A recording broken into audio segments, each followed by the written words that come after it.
Okay, we're looking at knowing God in a relational way. And we've seen thus far that it's a continual acknowledgement of God. It involves communication with God, personal awareness of His presence, fellowship with God, love for God. We began last week looking at it is a life that involves reverence for God. Reverence is a condition of heart that displays itself, of course, in life. It's a condition in relation to the Lord. It is our view of God. We looked last week mostly at irreverence, which of course is the opposite. And irreverence is an extremely dangerous condition. And it's really the root of a poor spiritual condition. You can trace it back to an irreverence for God. So today we want to look at we saw in the book of Malachi the characteristics of irreverence, the type of life that irreverence leads to. Today we want to look at the life benefits of reverence. Most people are very, very bad at living life. They don't know how to live life. But reverence for God, of course, is the start of a good life lived. In Proverbs 14, verse 27, again, irreverence is a condition that diminishes spiritual life. Diminishing spiritual life, it diminishes life itself. But on the other hand, there's reverence for God. Now, one is not going to have reverence for God if they do not possess a knowledge of God. Our theological knowledge of God, if it's true theological knowledge, will result in a reverence for God. It will also result in a relational knowledge of God, which in turn feeds reverence for God. If one fails to live a relational life with God, reverence dies. And then, of course, life is greatly diminished. But in Proverbs 14, verse 27, the fear of the Lord, that's reverence, is a fountain of life. Fear of the Lord is a fountain of life. A fountain is a source. The fear of the Lord, reverence for God, is a source of life. It is a spring. It is a spring of life. The word fountain, fountain is. It is conveys the idea of abundance. Reverence leads to an abundance of life. So here it is, a fountain or a source or a spring of life which again gives us a picture of abundance, life abundantly. Jesus talked about that. The fear of the Lord that is continually. It's ongoing. It doesn't stop. A fountain of life. The same thought is brought forth over in Proverbs 19. Proverbs 19, verse 23. The fear of the Lord tendeth, that is inclined, is disposed to life. So, reverence for the Lord is a source of a certain type of life. A life that continually, abundantly, and freely flows from this reverence, this fear of the Lord. It is a life that is cheerful. It is a life that is uplifting.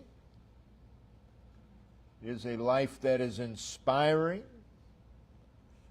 A life that is invigorating. A life that is extraordinary. That is, it goes beyond the norm.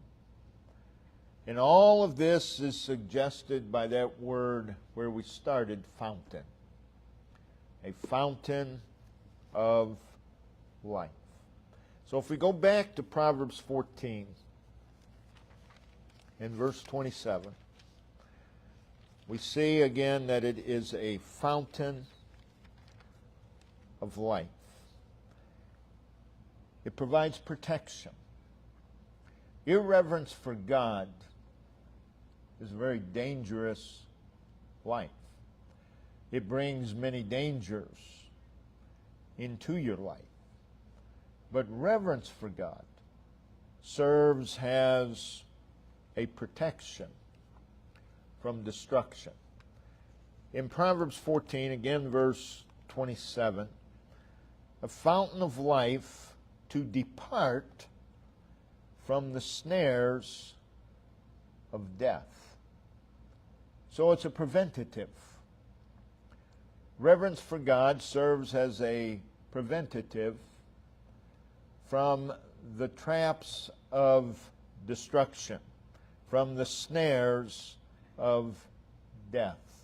Those who possess or are possessed by this fear of the Lord, this reverence for God, they hate, they reject, and those who are void of this, they hate, they reject, they think very little of God's instruction. Someone who does not possess reverence for God is going to show a hatred for God, a rejection of God. They think very little of the things of God. The result of that is they do not seek Him. They do not seek Him. Again, there's none that seeketh after God by nature.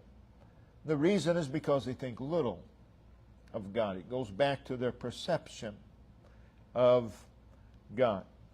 As a result of not seeking God, they fall into the traps of their own ways, which leads to a very dangerous life.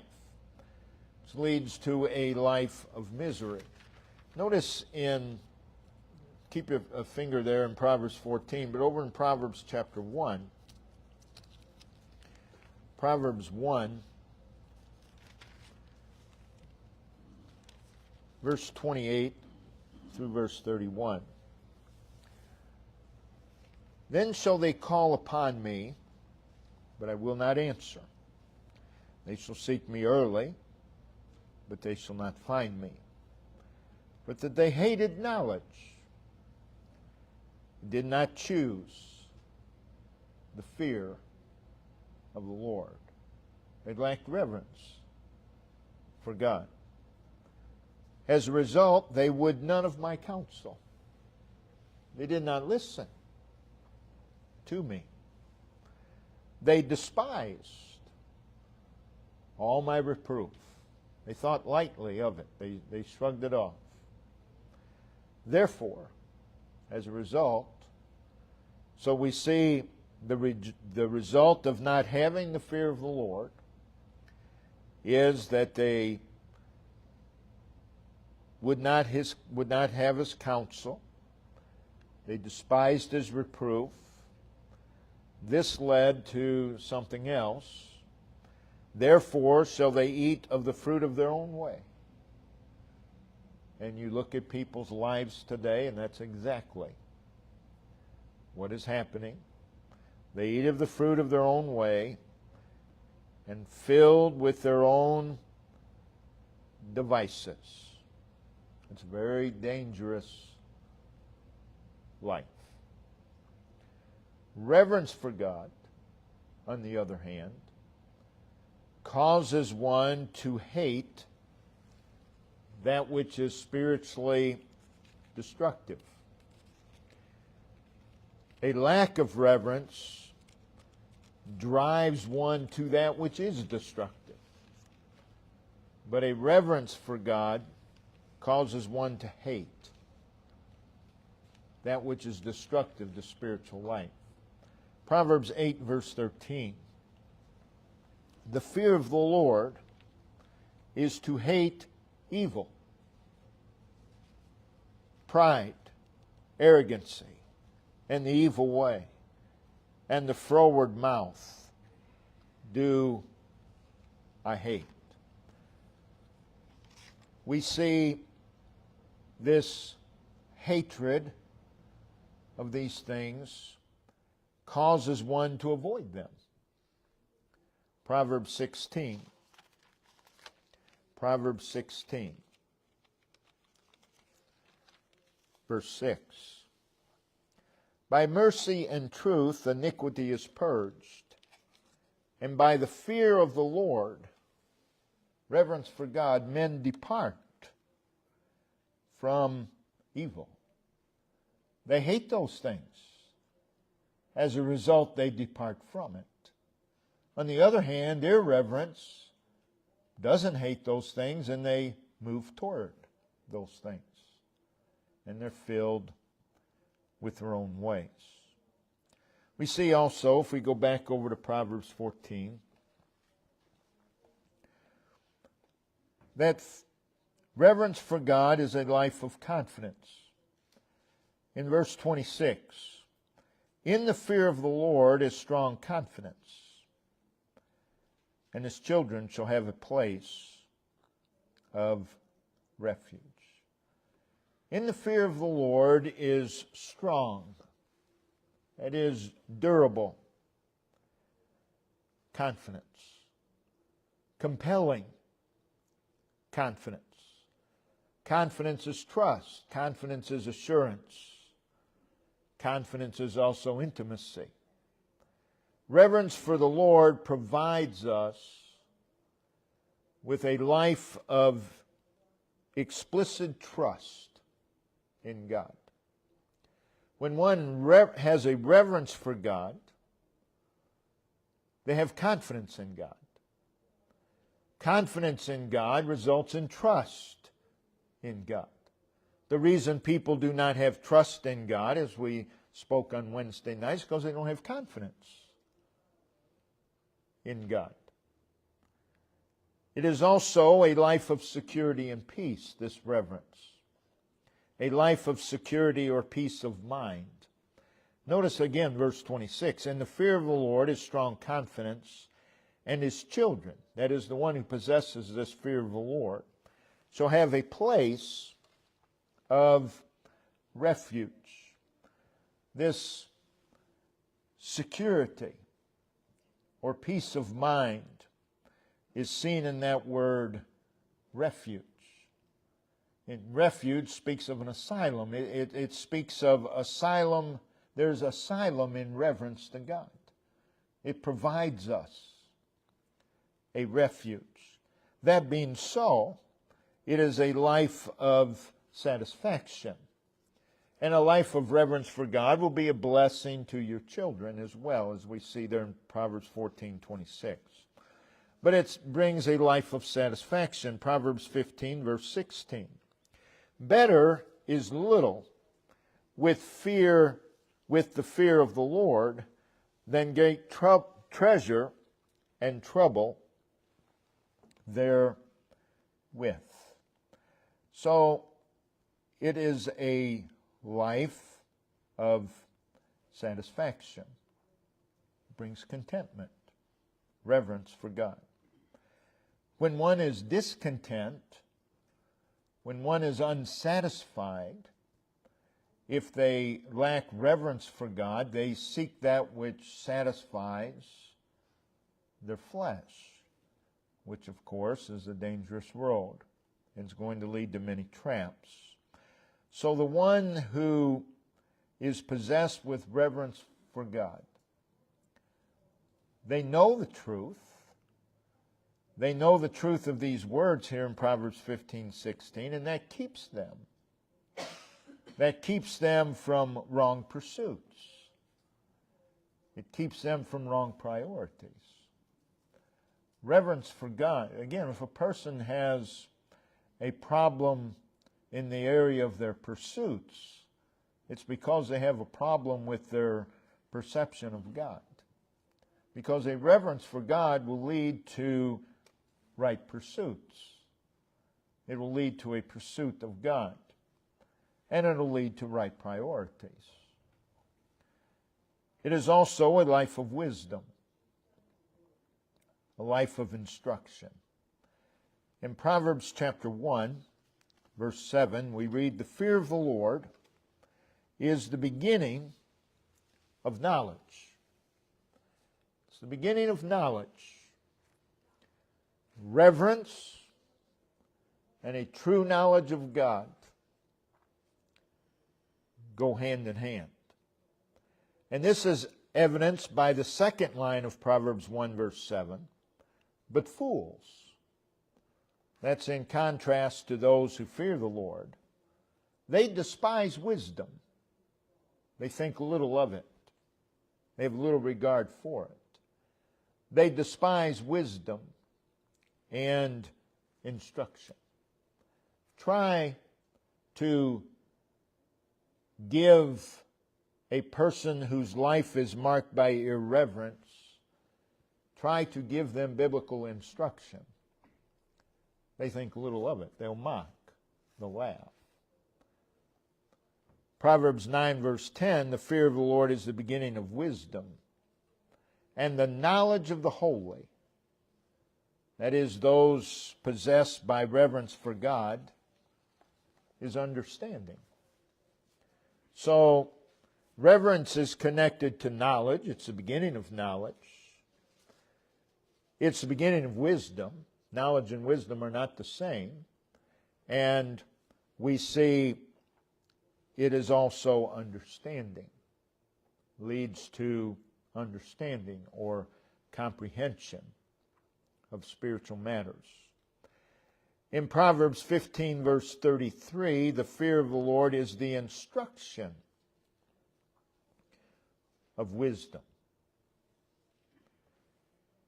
So you have knowledge, you have wisdom, you have understanding. They're all connected to reverence. Wisdom is not merely knowledge. It involves knowledge. You cannot be ignorant and be wise at the same time. So it involves knowledge. But one can have knowledge and not have wisdom. They're not the same. I believe wisdom is knowledge rightly used. That is, you know a biblical truth, and wisdom applies that biblical truth to your life. That's wisdom. Wisdom is living as Christ. Christ is the wisdom of God. Notice in Proverbs 15, verse 2, the tongue of the wise useth knowledge aright, uses knowledge correctly, but the mouth of fools poureth out foolishness. So wisdom is using knowledge aright, or using knowledge correctly. It's rightly applying knowledge. So one can have a theological knowledge of God and not have wisdom, never apply that knowledge to their life. But a wise person will have theological knowledge of God and will be able to apply that to their life. Understanding, of course, is comprehending. And really, one does not apply until they comprehend. So one can have a theological knowledge without understanding. Though they may be able to explain it, they still don't comprehend it, not to the point where it's a part of their life. So wisdom really is seeing life through God's view. It's applying the knowledge of Scriptures to life. It's seeing life through God's point of view. That's wisdom. That's a wise individual. And it's connected to reverence. Reverence is the beginning of knowledge, true knowledge. Reverence is the beginning of wisdom. In other words, it's where wisdom begins. Reverence for God. And it will lead to a departure. Wisdom will lead to a departure from evil. Wisdom does not rush into evil. Wisdom is not attracted to evil. Wisdom departs from evil. We already saw that in Proverbs 16, verse 6, but also notice in Proverbs 3. Proverbs 3, verse 7. Be not wise in thine own eyes. Fear the Lord and depart from evil. So there are those who are wise in their own eyes, but they're not really wise. They just think they are. But if we're really wise, we will depart from evil. And we see that this reverence for God leads to a life of hope in God. Psalm 33. Psalm 33. Verse 18. Behold, the eye of the Lord is upon them that fear him, upon them, which is the same as those who fear him, that hope in his mercy. So they have some sense of their own state because they realize they need mercy and they hope in that mercy. Psalm 147. Psalm 147.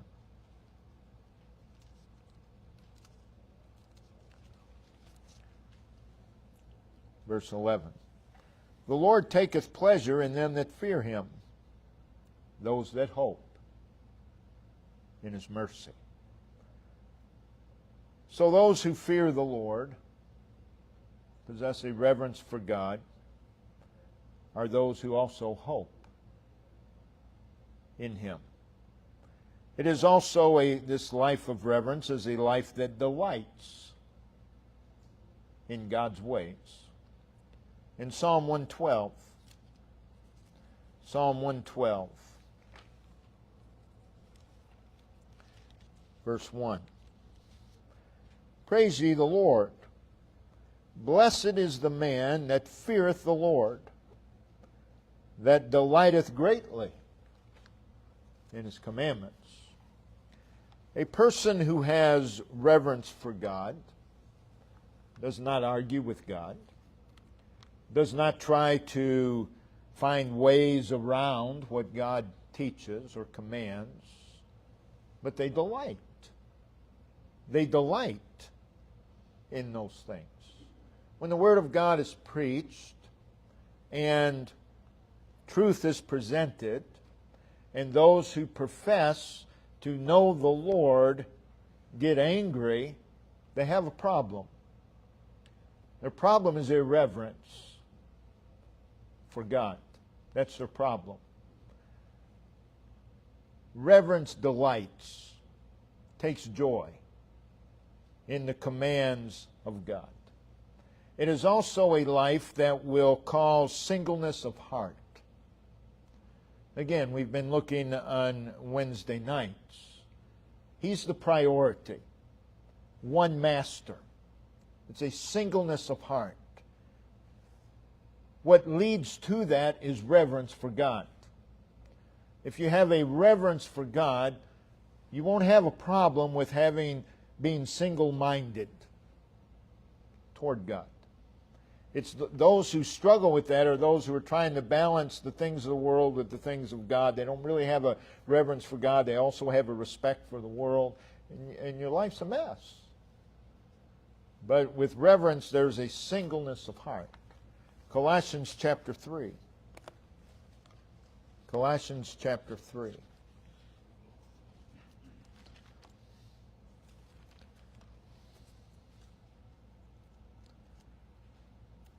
Verse 22. Servants, obey in all things your masters according to the flesh. Do this not with eye service. That's how the men pleasers do it. But in singleness of heart, fearing God, reverencing God.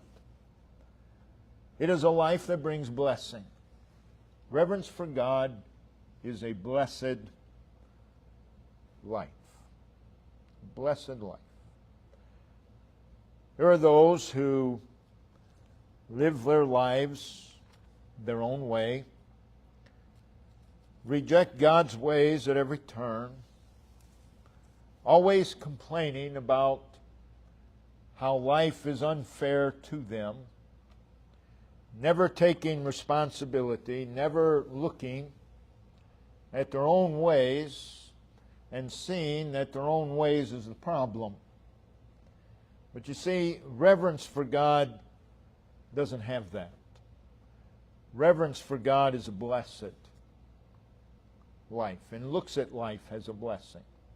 Ecclesiastes 8, verse 12. Though a sinner do evil 100 times, and his days be prolonged, yet surely I know that it shall be well with them that fear God. It shall be well with them that fear God, which fear before Him. It's a blessed life. It's stated in Psalm 25:14, the secret of the Lord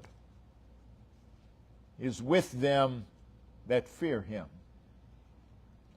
The secret of the Lord. And He will show them. They have things revealed to them. They're not in a state of ignorance.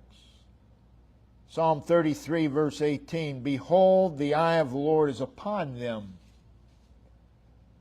that fear Him. Psalm 103, verse 13, like as a father pitieth his children, so the Lord pitieth them that fear Him, that have a reverence for Him. Psalm 147:11, we've already read this. The Lord taketh pleasure in them that fear Him. If the Lord takes pleasure in you, you've got a good life. That's a good life. And the Lord takes pleasure in those that fear Him.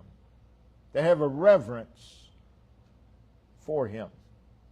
So it's no wonder that we read in Psalm 112, verse 1, blessed is the man that feareth the Lord. This fear or reverence, we'll start there next week, is something that is learned. It does not come naturally. It is something that we learn to do. And it's not an occasional thing. It's a continual habit of life. Reverence for God. This is the root of a life lived in relation to the Lord.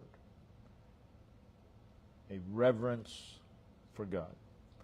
Let's look to the Lord. Heavenly Father, again,